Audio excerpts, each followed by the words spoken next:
Okay, screen visible है? Shall I start? Yes, sir. Okay.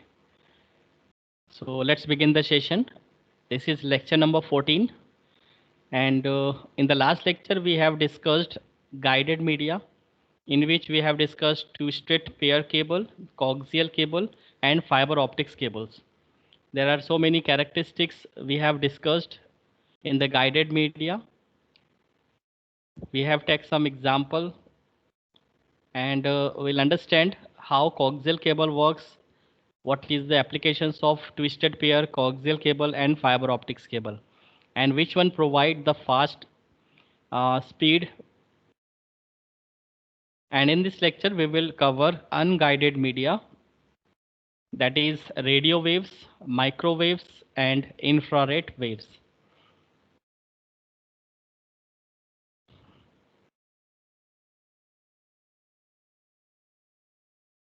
So first, I will show you some graphical way.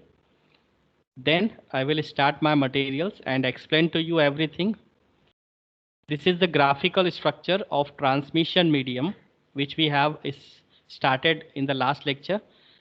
So transmission medium can be classified between two categories, guided and unguided. Guided media will also tells us wired media, and unguided medium will also known as wireless medium. So wired media and guided media hand to hand both are same, and wireless and unguided media both are same. Again, wired media or guided media can be classified with three different category: twisted pair cable, coaxial cable, and fiber optics cable. Similarly, wireless or unguided media can be classified with three different category: radio waves, microwaves, and infrared waves.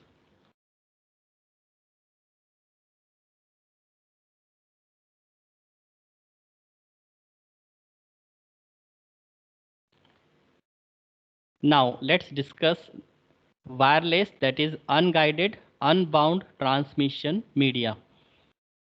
So the first question arises, if we want to transmit the data from one machine to other machine, how many ways we have, right? So the answer of this question will be, we have two different ways to transmit data from one machine to other machine. So first way is we can use guided media, in which we can use a cable transmission media. Just wait.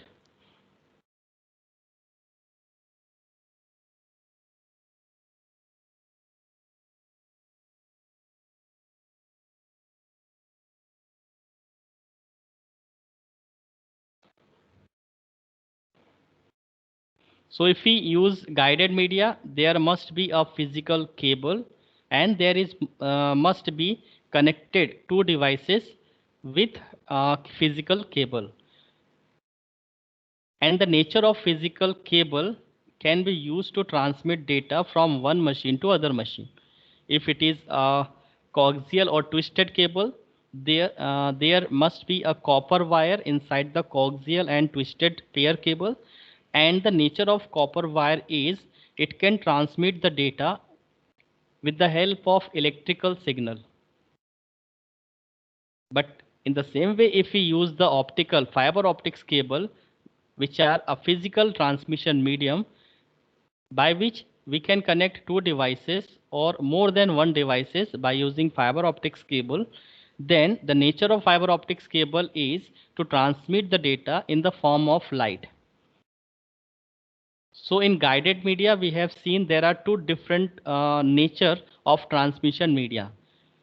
But as we discussed on wireless media, suppose we have a wireless network, so there is unguided transmission media. So how the data will transfer from one location to other location, from one machine to other machine, because there is no physical connection at all. So how data will be transferred? That is the question. So answer is the data will be transferred in the form of wave. So always remember, in the wireless connection, in the wireless network, when we using unguided transmission media, wireless transmission media, data always traveled, data always transmitted from source to destination in the form of wave. Now the next question arises in mind, what is wave? So it is the concept of physics. What is wave? So wave can be described as a disturbance that travel through a medium from one location to other location. So it is nothing, it is a disturbance. And the waves can be described as a disturbance, we can say, that travel through a medium from one location to other location. And it can transfer data by making disturbance in the environment. It may be used as an air particle to make transfer of the data. It may be used as a molecule of water to transmit the data from one location to other locations, right? So wave can be described as a disturbance that travel through a medium from one location to other location. But sir ये disturbance sir समझ में नहीं आया sir ये word. Disturbance आप इसको ऐसा समझ सकते हैं,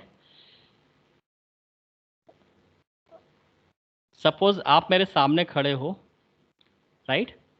तो यहाँ पर यदि मुझे आपसे कुछ बात करनी हो तो मैं एक ऑडियो सिग्नल यूज़ करूँगा.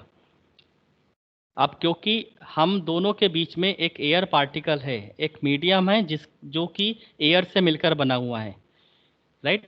अगर सपोज करो कि हम दोनों के बीच में कभी एयर पार्टिकल्स नहीं आते या एटमॉस्फेयर से सारे एयर पार्टिकल हटा दिए जाए और वहाँ यहाँ पे वैक्यूम क्रिएट कर दिया जाए जहाँ पर कोई भी एयर पार्टिकल्स एग्जिस्ट नहीं करता है, तो अगर मैं कुछ बोलूँगा तो क्या आपको सुनाई देगा?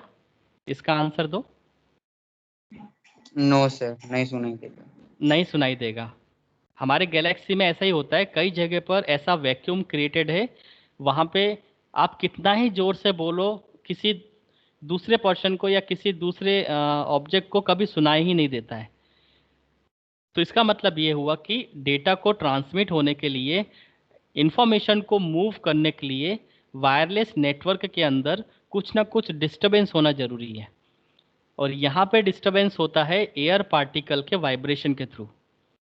तो अगर एयर पार्टिकल्स अवेलेबल है, एग्जिस्ट करते हैं हमारे सराउंडिंग्स में, और हम कुछ ऑडियो जनरेट करते हैं, वीडियो जनरेट करते हैं, तो ये ऑडियो और वीडियो में इतनी एनर्जी होती है कि वो एयर पार्टिकल को वाइब्रेट करते हैं और एयर पार्टिकल अपने दूसरे सराउंडिंग एयर पार्टिकल को वाइब्रेट करते हैं. और इस तरह से ये जो डिस्टरबेंस है, ये जो वाइब्रेशंस है, ये एक दूसरे को पास ऑन करते जाते हैं और धीरे धीरे वो एंड यूज़र तक पहुंच जाता है और इसका रिजल्ट ये पता चलता है कि मैंने जो कहा वो आप तक पहुंच गया. अगर एयर पार्टिकल में डिस्टरबेंस नहीं होते, वो अगर वाइब्रेट नहीं करते, तो शायद मेरा ऑडियो क्लिप या मैं जो कहना चाहता हूँ, मेरी ऑडियो आप तक नहीं पहुँच पाती. तो यहाँ पे डिस्टरबेंस आई होप आपको समझ आ गया होगा. अब ये किसी न किसी मीडियम के अंदर जनरेट होता है.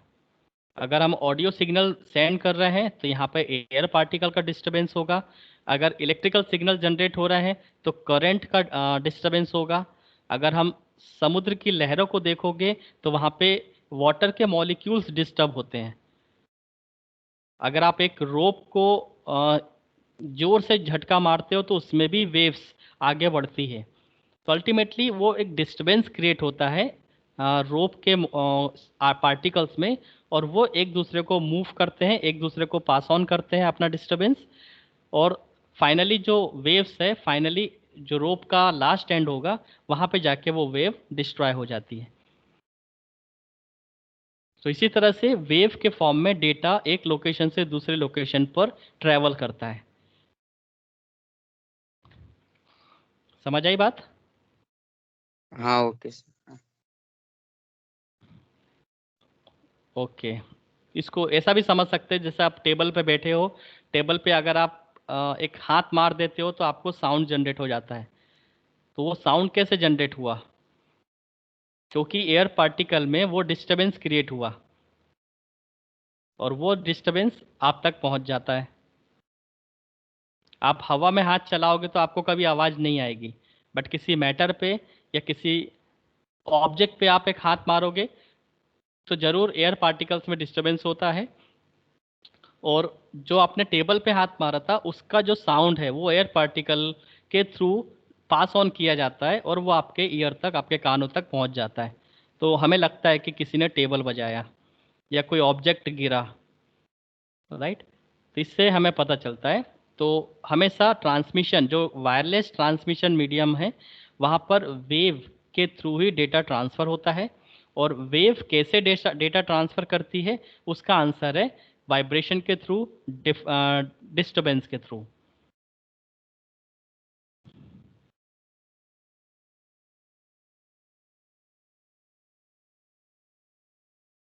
Now wave is a transfer of energy, जैसा मैंने आपको बताया, usually through a form of matter called medium. अब वेव एक तरह की एनर्जी है, उस एनर्जी को हमें ट्रांसफ़र करना होता है। ट्रांसफ़र करने के लिए हमें कोई ना कोई मीडियम ज़रूर चाहिए। जैसे मैंने बताया कि अगर पानी में लहरें नहीं उठ रही है तो वहाँ पे वेव्स नहीं है, वहाँ पर डेटा कम्युनिकेट नहीं हो पा रहा है क्योंकि लहर उठ नहीं रही है, वहाँ पे कोई भी वेव्स तैयार नहीं हो रही है।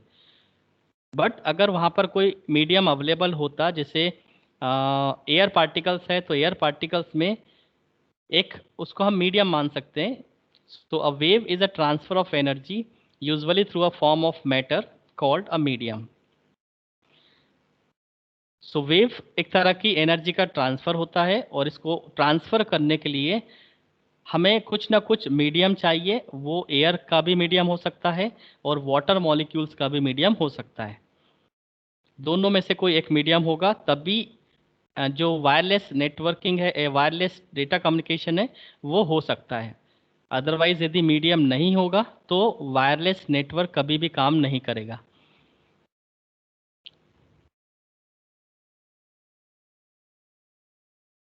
Now, next point, there are a special type of wave that can travel without a medium called electromagnetic waves, also called EM waves, which are waves like radio waves and microwaves.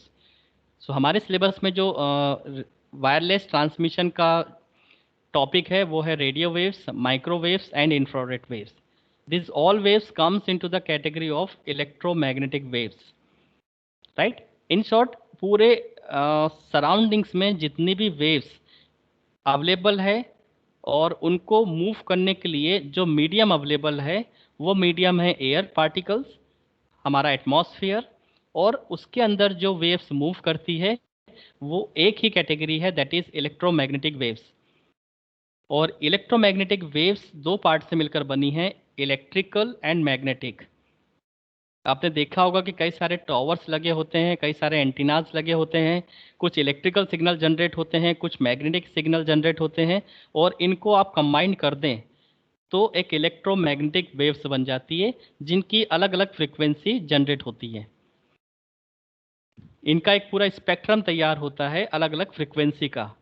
और फिर जो frequency की जो application है, जैसे हमें TV चलाना है, एफएम चलाना है, रेडियो चलाना है, एफएम या एएम डिवाइस जो आती है वो चलाना है, रेडार है, राइट, वायरलेस फ़ोन है, वायरलेस गैजेट है, लैपटॉप है।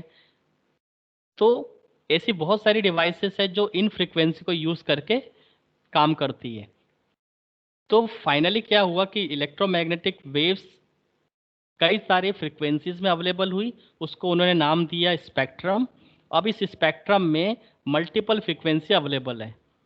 मिनिमम फ्रीक्वेंसी को इस तरह के होम अप्लायंसेस में यूज़ कर दिया गया, और जो हाई फ्रीक्वेंसी की वेव्स है उनके थ्रू मेडिकल अप्लायंसेस बनाने स्टार्ट कर दिए, जिसमें एक्सरे आ जाता है, एमआईआर का स्कैन आ जाता है, सीटी स्कैन आ जाता है, गामा रेज आ जाता है, विजिबल लाइट आ जाते हैं। ये हाई फ्रीक्वेंसी की वेव्स हैं, तो इनको भी हम इलेक्ट्रोमैग्नेटिक वेव्स कहेंगे, बट ये हाई फ्रीक्वेंसी की इलेक्ट्रोमैग्नेटिक वेव्स हैं। सो अल्टीमेटली जितना भी वायरलेस कम्युनिकेशन होता है उसका एक ही कॉन्सेप्ट है, इलेक्ट्रोमैग्नेटिक वेव्स, जिसको शॉर्ट में ईएम कहा जाता है। और इलेक्ट्रोमैग्नेटिक वेव्स कैसे बनती है, तो इसका आंसर है जब दो अलग अलग तरह के सिग्नल, जिसमें एक इलेक्ट्रिकल सिग्नल और दूसरा मैग्नेटिक सिग्नल, ये दोनों ही सिग्नल जब कंबाइंड होते हैं और 90 डिग्री से, मतलब एक दूसरे के परपेंडिकुलर डायरेक्शन में जब वो मूव करते हैं, तो उसके कॉम्बिनेशन से जो सिग्नल तैयार होता है, जो वेव्स तैयार होती है, उनको कहा जाता है इलेक्ट्रोमैग्नेटिक वेव्स। और ये फिजिक्स की टर्मिनोलॉजी है कि जहाँ पर इलेक्ट्रिकल सिग्नल होगा वहाँ पर मैग्नेटिक सिग्नल होगा ही होगा। सिमिलरली जहाँ पर मैग्नेटिक वेव्स जनरेट हो रही है वहाँ पर इलेक्ट्रिकल वेव्स होती ही है। दोनों ही एक दूसरे के इफेक्ट के कारण तैयार होती है और फिर इनको हम यूज़ कर लेते हैं हमारी एप्लीकेशंस में, कि हमें मोबाइल से फ़ोन करना है, हमें लैपटॉप में वाईफाई चला के इंटरनेट की सर्फिंग करनी है, हमें माइक्रोवेव घर में ओपन करना है, हमारी एक्सरे मशीन है जो एक्सरे लेती है, प्रिंट आउट लेती है, राइट, एमआरआई मशीन है, सीटी स्कैन मशीन है, गामा रेज है, बड़ी बड़ी डिसीज़ को डायग्नोसिस करने में इन सब फ्रीक्वेंसी को यूज़ किया जाता है, क्योंकि ये हैवी से हैवी मैटर को भी पेनिट्रेट करके अंदर ऑर्गन्स के पिक्स ले सकती है, इतनी ये पावरफुल होती है। तो इसीलिए जब आप सिटी स्कैन के लिए जाते हैं तो आपसे बोला जाता है कि जितनी भी डिवाइसेस है आपको बाहर ही रखनी होगी, उस मशीन के आसपास इस तरह की फ्रीक्वेंसी वाली डिवाइसेस नहीं ले जा सकते आप। तो आप अपने मोबाइल, अपनी घड़ी, इवन जो भी आपके पास मैटर है, वो सभी चीज़ें आपको बाहर रखने होते हैं, तब आपकी बॉडी सिटी स्कैन मशीन में जाती है और फिर आपका सिटी स्कैन स्टार्ट होता है।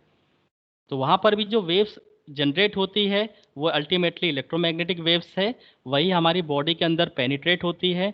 बॉडी के जिस ऑर्गन की हमें प्रॉपर तरीके से पिक्स लेनी होती है ताकि डॉक्टर उसको अच्छे से एनालिसिस कर पाए कि किस ऑर्गन में कहाँ पे प्रॉब्लम है, तो डायग्नोसिस करने में इलेक्ट्रोमैग्नेटिक वेव्स का बहुत इंपॉर्टेंट रोल होता है।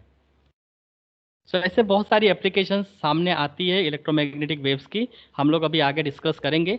फिलहाल इतना आपको ये पता होना चाहिए कि जो भी हमारे सराउंडिंग्स में इंफॉर्मेशन ट्रांसमिट हो रही है वायरलेस कम्युनिकेशन के थ्रू, वो सब एक ही कॉन्सेप्ट पर है, दैट इज़ इलेक्ट्रोमैग्नेटिक वेव्स। और इलेक्ट्रोमैग्नेटिक वेव्स दो वेव का कलेक्शन है, इलेक्ट्रिकल एंड मैग्नेटिक। तो आपने सुना होगा मैग्नेट के कारण जो फ्लक्स जनरेट होते हैं उनको हम मैग्नेटिक फ्लक्स कहते हैं, वही मैग्नेटिक वेव्स बनती है। और इलेक्ट्रिक करंट के कारण जो फ्लक्स जनरेट होता है उसको हम इलेक्ट्रिक फ्लक्स कहते हैं। और इन दोनों के कॉम्बिनेशन से जो तैयार होगा वेव्स, उसको हम इलेक्ट्रोमैग्नेटिक वेव्स कहते हैं। और उनके एग्जाम्पल्स है radio waves and microwaves. Unlike sound wave and water waves, electromagnetic waves does not need a fluid or a solid or even air to help them travel from one place to another. Electromagnetic waves can travel across a great vacuum of space, which is why we see light from distant stars and planets. So कुछ waves ऐसी है जैसे कि sound waves and water waves, ये waves ऐसी होती हैं जिनको मैटर की रिक्वायरमेंट होती है, जिनको एयर पार्टिकल की रिक्वायरमेंट होती है, जिनको वाटर के मॉलिक्यूल की रिक्वायरमेंट होती है, वो दोनों वेव्स है साउंड वेव्स और वाटर वेव्स। बट इससे भी फास्ट, इससे भी ज़्यादा कैपेबल जो वेव्स है वो है इलेक्ट्रोमैग्नेटिक वेव्स। इनको ना ही फ्लूइड की रिक्वायरमेंट है, ना ही कोई मैटर की रिक्वायरमेंट है, ना ही कोई सॉलिड की रिक्वायरमेंट है, और ना ही एयर की रिक्वायरमेंट है। ये वैक्यूम में भी इतना फास्ट मूव कर सकते हैं जिसकी बहुत ज़्यादा फ्रीक्वेंसी होती है, इस कारण ये वैक्यूम में भी एक लोकेशन से दूसरे लोकेशन पर मूव कर सकते हैं।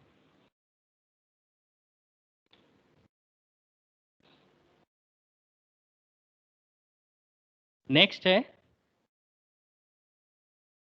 Electromagnetic waves are formed when an electric field comes in contact with a magnetic field and they are hence known as electromagnetic waves. जैसा मैंने आपको समझाया था कि इलेक्ट्रोमैग्नेटिक वेव्स दो वेव्स का कॉम्बिनेशन है, इलेक्ट्रिक एंड मैग्नेटिक।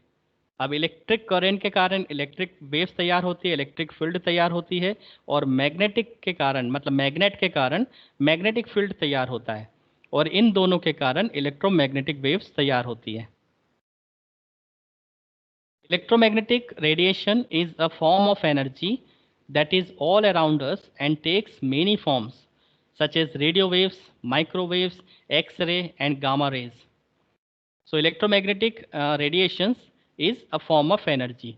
यदि हम एक लोकेशन से दूसरे लोकेशन पर कोई डेटा ट्रैवल करना है और उसका फॉर्म अगर इलेक्ट्रोमैग्नेटिक वेव्स है तो उसको हम कह सकते हैं कि इलेक्ट्रोमैग्नेटिक रेडिएशन के कारण हमारा डेटा ट्रैवल हो रहा है और अल्टीमेटली वो होती है एक एनर्जी का फॉर्म.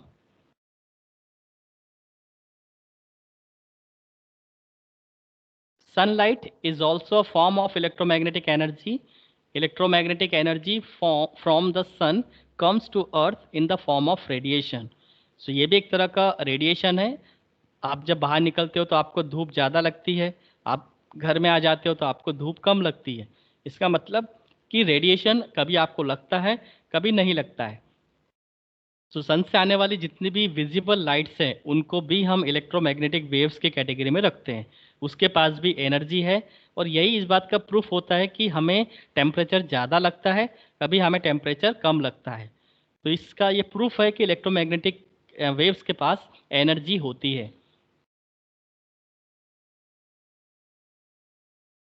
अब एक इलेक्ट्रोमैग्नेटिक, जैसे मैंने आपको बताया था कि अल्टीमेटली इलेक्ट्रोमैग्नेटिक वेव्स की कई सारी फ्रिक्वेंसी है, उनको हम एक स्पेक्ट्रम बोलते हैं, राइट. अब इस स्पेक्ट्रम में कई सारे फ्रिक्वेंसी बैंड्स अवेलेबल होते हैं. यहाँ पे एक डायग्राम दिखाया है. A little part of electromagnetic spectrum can be used for wireless communication, wireless transmission. The electromagnetic spectrum, जैसे आप देख पा रहे हैं कि यहाँ पे 10⁻³ देन 1 देन 10⁻³ आप जैसे जैसे राइट हैंड साइड पर मूव करेंगे आप देखिए कितनी ज़्यादा फ्रीक्वेंसी बढ़ती जा रही है और इसकी वेवलेंथ कम होती चली जा रही है. सो मैंने आपको जब इसका कैरेक्टरिस्टिक समझाई थी तब मैंने आपको क्लियर किया था कि वेवलेंथ और फ्रीक्वेंसी दोनों एक दूसरे के इन्वर्सली प्रोपोर्शनल है. अगर किसी वेव्स की फ्रीक्वेंसी ज़्यादा होगी तो ऑटोमेटिकली उसकी वेवलेंथ कम होती चली जाएगी और वो हाई फ्रीक्वेंसी की वेव्स बन जाती है. तो आप सोच सकते हैं इसकी वेवलेंथ देखिए 10⁻³ 10⁻⁵ 10⁻⁷ -9 -11 और गामा रेस तो -13 पर है. तो कितना कम उसका वेवलेंथ है, मतलब उसको आप मीटर में मिलीमीटर में भी मेजरमेंट नहीं कर सकते, इतना कम उसका वेवलेंथ हो जाता है. तो आप सोच सकते हैं उसकी फ्रीक्वेंसी कितनी फास्ट होगी. तो यहाँ से हम जो 10⁻³ तक है इन सब को हम किसी न किसी एप्लीकेशन में यूज़ कर लेते हैं. जैसे रेडियो है, रेडियो वेव्स का यूज़ FM और AM में यूज़ हो जाता है. माइक्रोवेव को हम घर में यूज़ कर सकते हैं, किसी भी प्रोडक्ट को गर्म करना है तो वो भी वेव्स के थ्रू कर सकते हैं. इंफ्रारेड रेडिएशन का एग्जांपल आपका जो रिमोट है जिससे आप टीवी ऑपरेट करते हो, चैनल चेंज करते हो, एक सर्टेन डिस्टेंस पर वो काफ़ी स्पीडली डेटा को ट्रांसमिट कर सकता है. उसके बाद जो विजिबल लाइट है, अल्ट्रा वायलेट है, एक्सरे है, गामा रेज है, यह हाई फ्रिक्वेंसी की वेव्स कहलाती है इस पर्टिकुलर स्पेक्ट्रम में. तो इनको हम डायरेक्टली यूज़ नहीं कर सकते. तो आपने देखा होगा अल्ट्रा वायलेट जो रेज सन से आती है, अगर बीच में ओजोन लेयर नहीं होती तो शायद सभी को अभी स्किन कैंसर हो चुका होता, सभी की स्किन जल चुकी होती, बर्न हो चुकी होती. बट ऑलरेडी एटमॉस्फेयर में काफ़ी थिक एक लेयर अवेलेबल है जिसको हम ओजोन लेयर कहते हैं.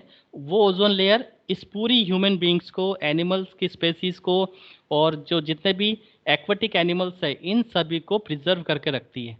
डायरेक्टली जो सन से अल्ट्रावायलेट रेज जनरेट होती है वो इस लिविंग ऑर्गेनिजम्स में टच नहीं करती, राइट.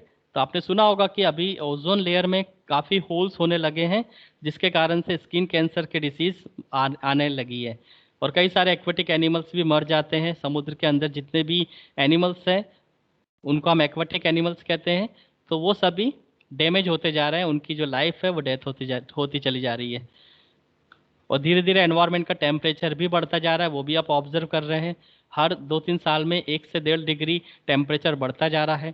तो ये कहीं ना कहीं अल्ट्रा वायलेट रेज जो कि विजिबल लाइट की कैटेगरी में आता है, जो हाई फ्रिक्वेंसी वेव्स हैं उनका सब डिसएडवांटेज है. पर अगर ओजोन लेयर पूरी तरह से फिनिश हो गई, काफ़ी सारे होल्स हो गए, तो समझ लो उस समय अर्थ के क्रस्ट पर रहने वाले जितने भी लिविंग ऑर्गेनिजम्स हैं उन सब का जीवन खतरे में आ जाएगा. तो ये एक स्पेक्ट्रम है, यहाँ पे ये शो रहा है कि कौन कौन से मतलब कौन कौन से इलेक्ट्रोमैग्नेटिक वेव्स की क्या फ्रीक्वेंसी है और उनका कहाँ पे यूज होता है।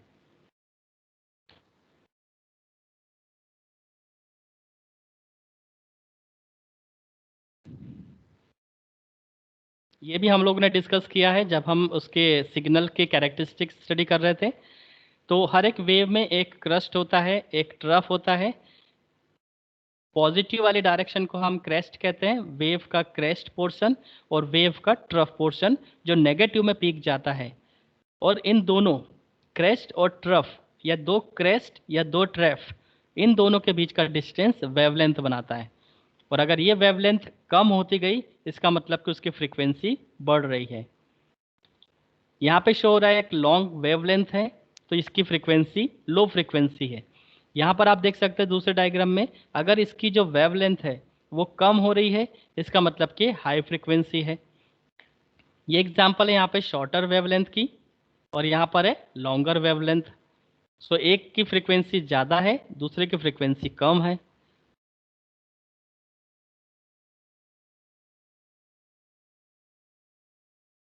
अब इलेक्ट्रोमैग्नेटिक स्पेक्ट्रम में अलग अलग फ्रीक्वेंसी की जो वेव्स हैं वो एग्जिस्ट करती है। कुछ एक्सट्रीमली लो है, जिसको हम ELF कहते हैं, एक्सट्रीमली लो फ्रीक्वेंसी बैंड, जिनकी frequency less than 3 kilo hertz के आसपास होती है, और इनकी वेवलेंथ 100 किलोमीटर से भी ज़्यादा होती है। सेकंड होता है low frequency, very low frequency, VLF। इनकी जो फ्रीक्वेंसी रेंज है वो 3 टू 30 किलो हर्ट्स की होती है, और इसकी जो वेवलेंथ रेंज है वो 10 टू 100 किलोमीटर तक एक्सटेंड कर सकती है।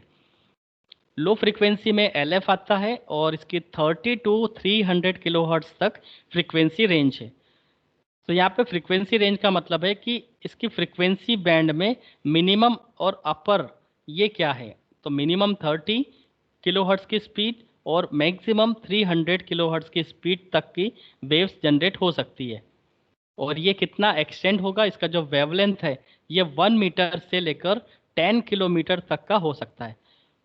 अगर 30 किलोहर्ट्ज़ की होगी तो 1 मीटर की उसकी वेवलेंथ होगी। अब 1 मीटर आप स्केल से मेज़र कर सकते हैं, वो जितना भी स्पेस होगा, जितना भी उसकी लेंथ होगी, आप उसकी वेवलेंथ समझ सकते हैं कि 1 मीटर का वेवलेंथ कितना होता है। और यही वेवलेंथ धीरे धीरे कम होता चला जाता है, फ्रीक्वेंसी बढ़ती चली जाती है और वेवलेंथ कम होती चली जाती है। तो इसी से very low frequency, medium frequency, high frequency, very high frequency, ultra high frequency, super high frequency, extremely high frequency. अब आप इसको ऑब्जर्व करो, extremely high frequency EHF 30 to 300 gigahertz. और आपको पता है गीगाहर्ट्ज का मतलब ही होता है 10 की पावर 12 किलो मेगा एन गीगा, सॉरी 10 की पावर 9। सो 30 से लेकर 300 मल्टीप्लाइड 10 की पावर 9, इतना बड़ा उसका फ्रीक्वेंसी रेंज होता है। और ये इसकी वेवलेंथ देखो, 1 मिलीमीटर से लेकर 1 सेंटीमीटर तक। अब एक 1 मिलीमीटर कितना होता है, आप ऑब्जर्व कर सकते हैं कितनी फास्ट फ्रीक्वेंसी है।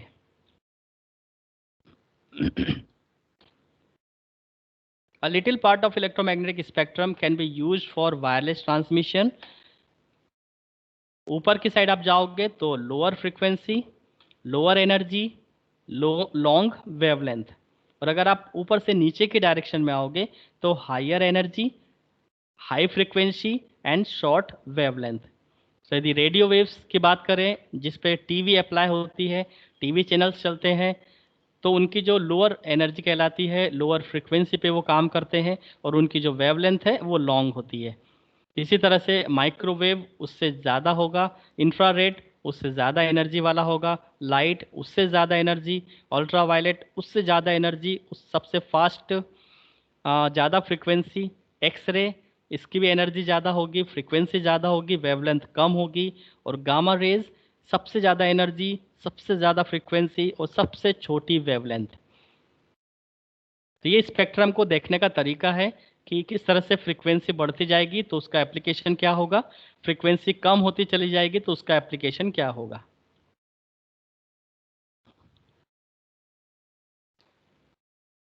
यहाँ पर अब एक एग्जांपल लिया हुआ है रेडियो वेव का।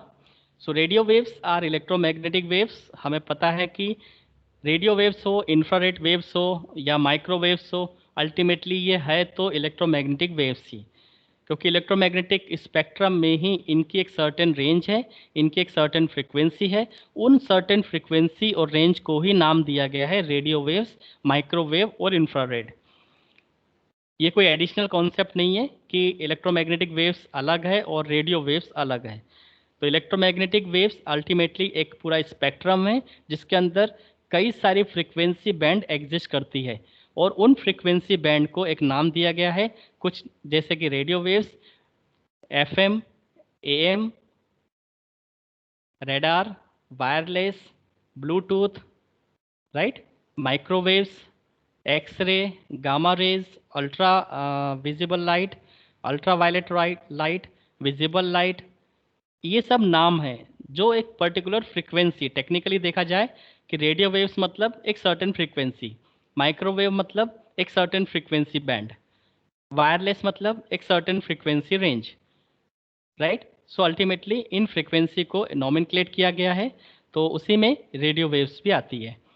So radio waves are electromagnetic waves that have wavelength between 1 millimetre and 100 kilometres, और इनकी जो फ्रीक्वेंसी है वो 300 गीगाहर्ट्ज से 3 किलोहर्ट्ज की फ्रीक्वेंसी रहती है।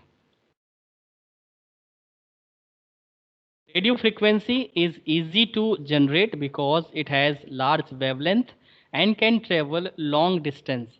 रेडियो फ्रीक्वेंसी आसानी से जनरेट हो सकती है और इसकी जो वेवलेंथ है ये काफ़ी बड़ी होती है। अब बड़ी वेवलेंथ है तो ये लॉन्ग डिस्टेंस ट्रेवल कर सकती है। तो हमेशा ध्यान रखना है, अगर लॉन्ग डिस्टेंस ट्रेवल करना है तो वेवलेंथ का बड़ा होना ज़रूरी है, अगर शॉर्ट डिस्टेंस ट्रेवल करना है तो फ्रीक्वेंसी का ज़्यादा होना ज़रूरी है। Radio waves are generated by radio transmitter. कौन जनरेट करेगा रेडियो वेव्स? तो रेडियो ट्रांसमीटर्स होते हैं, और रिसीव्ड बाय रेडियो रिसीवर। तो एक ट्रांसमीटर होते हैं जो रेडियो वेव्स को जनरेट करते हैं, एक रिसीवर होते हैं जो रेडियो वेव्स को रिसीव करते हैं। Radio stations transmit radio wave using transmitter which are received by receiver installed in our devices. Both transmitter and receiver use antennas to radiate or capture radio signals. अब radio transmitter का काम होगा radio waves को generate करके उसको propagate करना, और radio receiver का काम होता है जो भी एटमॉस्फेयर में या आसपास से रेडियो वेव जनरेट हुई है उनको एक्सेप्ट करना, कैप्चर करना। तो रेडियो स्टेशंस यहाँ पे ट्रांसमिट करते हैं रेडियो वेव्स अपने ट्रांसमीटर के थ्रू, जो कि रिसीव्ड किए जाते हैं रिसीवर के थ्रू। रिसीवर एक तरह की डिवाइस होती है जिस डिवाइस के अंदर रिसीवर इंस्टॉल होता है। जैसे हमारे मोबाइल में भी दो एंटीना होते हैं, ट्रांसमीटर और रिसीवर। पहले मोबाइल में एंटीना दिखाई देते थे, आजकल तो इनबिल्ट हो चुका है क्योंकि सब कॉम्पैक्ट होता चला जा रहा है। बट पहले यदि आप पुराने फ़ोन ऑब्जर्व करो तो एंटीना वाले फ़ोन हुआ करते थे। तो यदि आपको रेंज मिलानी है, यदि आपको ट्यून करना हो तो आपको एंटीना ओपन करना पड़ता है, तब जाकर आप प्रॉपरली बात कर पाते थे। सो यहाँ पे ट्रांसमीटर और रिसीवर के बारे में डिटेल बताई है। It can penetrate walls easily, जैसे मैंने बताया कि ये हाई फ्रिक्वेंसी वेव्स हैं, आसानी से वॉल को पेनिट्रेट कर सकती है और घर के अंदर भी आ सकती है। इसलिए घर के अंदर आपके मोबाइल पे कवरेज भी रहता है, नेटवर्क दिखाता है, रेंज दिखाता है, राइट। अगर टॉवर की लोकेशन ज़्यादा डिस्टेंस पर है तो कम कवरेज दिखाता है, और अगर आप आसपास में हैं तो फिर हाई कवरेज दिखाता है।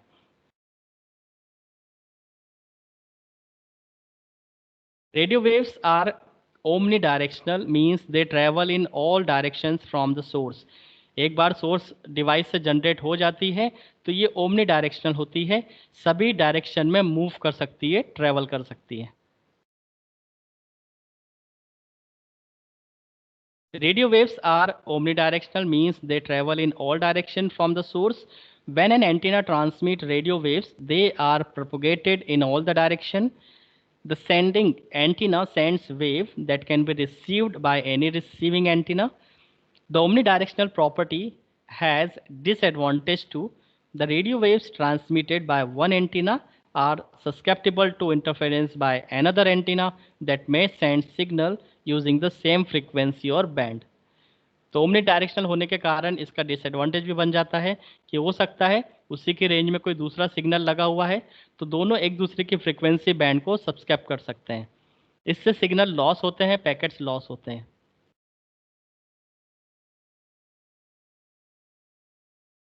It is used mobile, AM, FM radio and television. तो कहाँ पर रेडियो वेव्स का यूज़ होता है उसकी एप्लीकेशंस यहाँ पर बताई है. एम्पलीट्यूड मॉड्यूलेशंस के बेस पर जो डिवाइसेस काम करती है, फ्रीक्वेंसी मॉड्यूलेशन के बेस पे जो डिवाइस काम करती है उनमें यूज़ होगा. और टेलीविजन्स में जितने भी चैनल्स आते हैं, सीरियल्स आते हैं, उन सभी के लिए एक प्रॉपर फ्रीक्वेंसी बैंड डिसाइडेड है, वो सभी रेडियो वेव्स के कैटेगरी में आता है.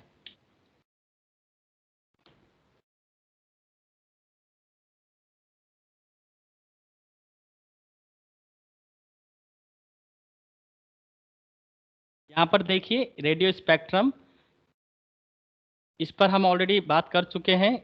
Very low frequency, medium frequency, उनकी फ्रीक्वेंसी पे भी हम बात कर सके हैं.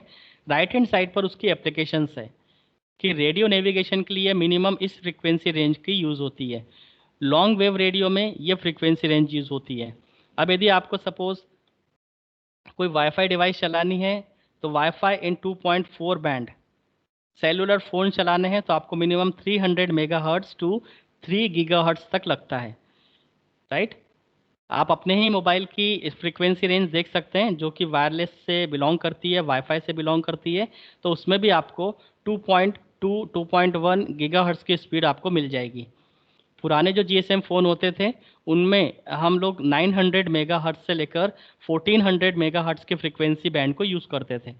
बट क्योंकि अभी स्मार्टफोन आ चुके हैं, 4G 5G का ज़माना है, तो यहाँ पे बैंड को बढ़ा दिए जाते हैं. तो अभी फ़िलहाल आपके पास 2.2 2.1 गीगाहर्ट्ज़ की स्पीड वाले इतनी फ्रीक्वेंसी रेंज रखने वाले डिवाइसेस अवेलेबल हैं. और सैटेलाइट कम्युनिकेशन में भी 3 गीगाहर्ट्ज़ तक यूज़ हो जाता है. इससे ऊपर जाना है तो माइक्रोवेव्स है, वाईफाई है, 5 गीगाहर्ट्ज़ बैंड जो कि अभी आने वाला है. सैटेलाइट कम्युनिकेशन में भी 30 गीगाहर्ट्ज़ तक कम्युनिकेशन चला जाता है. सो ये यहाँ पर कुछ एप्लीकेशंस बताई गई है कि कौन सी फ्रीक्वेंसी बैंड को कहाँ पे यूज़ किया जाएगा. ये था सभी रेडियो वेव्स के बारे में, उसकी एप्लीकेशंस के बारे में, उसकी कैरेक्टरिस्टिक्स के बारे में. अगला आता है microwaves. Microwave are a type of radio waves with high frequency. Radio waves में भी हाई फ्रीक्वेंसी अवेलेबल है, उसको हम माइक्रोवेव कहते हैं. It can be classified as a sub class of radio waves. The frequency of microwave lies in the 300 megahertz to 300 gigahertz. Unlike radio waves, microwaves are unidirectional, in which the sending and receiving antenna need to be aligned. जैसे radio waves omni directional थी, सभी direction में उसकी जो waves है वो propagate होती है, but microwaves omni directional waves नहीं है. वो एक ही डायरेक्शन में मूव कर सकती है. उसके ट्रांसमीटर और उसके receiver line of site communication करने चाहिए, दोनों एक दूसरे के आमने सामने होने चाहिए, तो ही माइक्रोवेव का ट्रांसमिशन पॉसिबल है. ये यहाँ पे कुछ डायग्राम बताया है कि किस तरह से माइक्रोवेव के ट्रांसमीटर और रिसीवर आपस में लगे होते हैं और पॉइंट टू पॉइंट कम्युनिकेशन करते हैं. सो इसको हम कहते हैं लाइन ऑफ साइट कम्युनिकेशन, दोनों एक दूसरे के आमने सामने हो. अगर बीच में कोई बिल्डिंग आ जाती है तो माइक्रोवेव पूरी डिस्टर्ब हो सकती है, डेटा कम्युनिकेशन नहीं हो सकता. Microwaves are widely used for point-to-point communication because they are small wavelength, which means that the signal is focused into a narrow beam. Additionally, each antenna must be within line of sight of the next antenna. तो मैंने बताया कि जब भी आपको point two point communication करना है, you have to go with the microwave transmission. उसमें आपको ट्रांसमीटर एंड रिसीवर लगाने होंगे, and both transmitter and receiver should be align to each other, एक दूसरे के आमने सामने होने चाहिए. And there are no such buildings और any materials, any obstacles between transmitter and receiver. तभी उसमें कम्युनिकेशन बहुत प्रॉपरली हो पाएगा। इसी कम्युनिकेशन को हम लाइन ऑफ साइट कम्युनिकेशन कहते हैं। Electromagnetic waves above 100 megahertz tends to travel in a straight line, and signal over them can be sent by beaming those waves toward one particular stations. Because microwave travel in straight lines, both sender and receiver must be aligned to be strictly in the line of sight. Microwaves have higher frequency and do not penetrate wall like obstacle. अब क्योंकि ये high frequency की है, इनकी wavelength बहुत कम होती है, millimetre में इनकी वेवलेंथ मेजर होती है, तो ये किसी भी वॉल को पेनिट्रेट नहीं कर सकती। और यही तरीका भी होता है, यही कारण होता है कि अगर दो ट्रांसमीटर और रिसीवर के बीच में अगर कोई बिल्डिंग आ जाती है तो माइक्रोवेव उसको पेनिट्रेट करके उस साइड नहीं जा सकती। इसका मतलब कि वो वॉल को पेनिट्रेट नहीं कर सकती है। तो हमेशा ध्यान रखना है, जिनकी फ्रीक्वेंसी हाई है वो वॉल को पेनिट्रेट नहीं कर सकती, जिनकी फ्रीक्वेंसी कम है उनकी वेवलेंथ ज़्यादा होगी, वो वॉल को आसानी से पेनिट्रेट कर सकती है। इसलिए रेडियो वेव का यूज़ मोबाइल फ़ोन्स में होता है, वहाँ पे माइक्रोवेव यूज़ नहीं होती।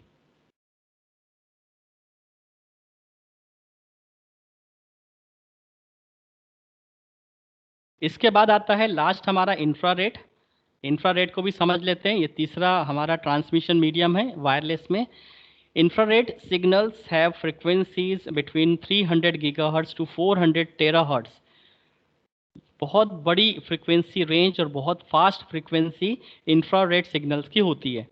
इसलिए आप रिमोट से 10 मीटर के डिस्टेंस पर भी आप इतनी स्पीड से रिमोट से चेंज कर लेते हैं channels. They are use for short range communication. यदि आपको शॉर्ट रेंज कम्युनिकेशन करना है तो आपको इंफ्रारेड वेव्स यूज़ करनी चाहिए। Infrared waves are used for very short distance communication like TV remote, wireless speaker, automatic doors, handheld devices, etc. सो आपने देखा होगा वायरलेस डिवाइसेस में स्पीकर्स भी आते हैं, कीबोर्ड आते हैं, माउस आते हैं, राइट। तो इन सभी में सेंसर लगे होते हैं, ट्रांसमीटर रिसीवर लगे होते हैं, सभी एक दूसरे के लाइन ऑफ साइट में होने चाहिए, तो आसानी से ये कम्युनिकेशन कर पाते हैं। Infrared waves having high frequencies prevents interference between one system to another. Infrared signals have high frequencies and cannot penetrate wall. आप एक रूम में टीवी है, दूसरे रूम में आप रिमोट लेके जाते हो और चैनल चेंज करते हो, so it cannot work. Due to its short range communication system, the use of an infrared communication system in one room will not be affected by use of another system in the next room.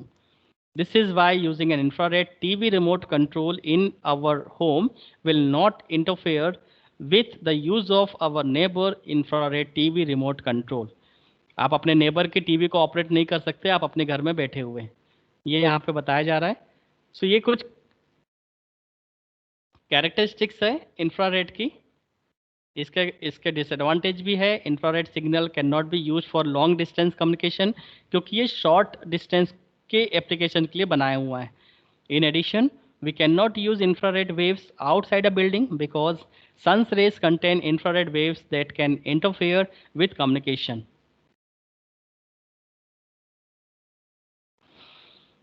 ये थे हमारे unguided media, जिसमें radio waves, microwaves और infrared waves आती है।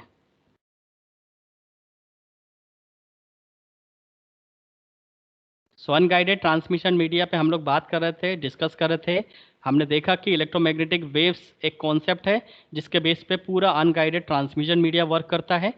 उसका एक particular spectrum है, उसी स्पेक्ट्रम में अलग अलग सर्टेन रेंज है, फ्रीक्वेंसी बैंड्स हैं, उनको अलग अलग नॉमिनक्लेट किया गया है, अलग अलग नाम दिया गया है। और उसी में हमारे सिलेबस में 3 वेव्स हैं, रेडियो वेव्स, माइक्रोवेव और इंफ्रारेड वेव्स। इसके एडवांटेज डिसएडवांटेज हमने देखे। किस रेंज को हम रेडियो वेव्स कहेंगे, किस रेंज की फ्रीक्वेंसी बैंड को माइक्रोवेव कहेंगे और किसको हम इंफ्रारेड वेव्स कहेंगे, इनके क्या प्लस माइनस है, किस तरह से वेव्स जनरेट होती है, कौन से 2 सिग्नल्स कंबाइंड होकर इलेक्ट्रोमैग्नेटिक वेव्स बनाते हैं, राइट, वो सब हमने आज डिस्कस किया। सो आप इसको एक बार और अच्छे से ब्रीफ करना, अगर कोई डाउट होता है तो नेक्स्ट लेक्चर में हम लोग डिस्कस करते हैं। अनगाइडेड ट्रांसमिशन मीडिया में अगर कोई डाउट हो तो नेक्स्ट लेक्चर में हम लोग डिस्कस करेंगे। इसके बाद जो मैं स्टार्ट करूँगा हमारा नेक्स्ट टॉपिक होगा मल्टीप्लेक्सिंग। सो नेक्स्ट लेक्चर में हम लोग डिस्कस करेंगे मल्टीप्लेक्सिंग।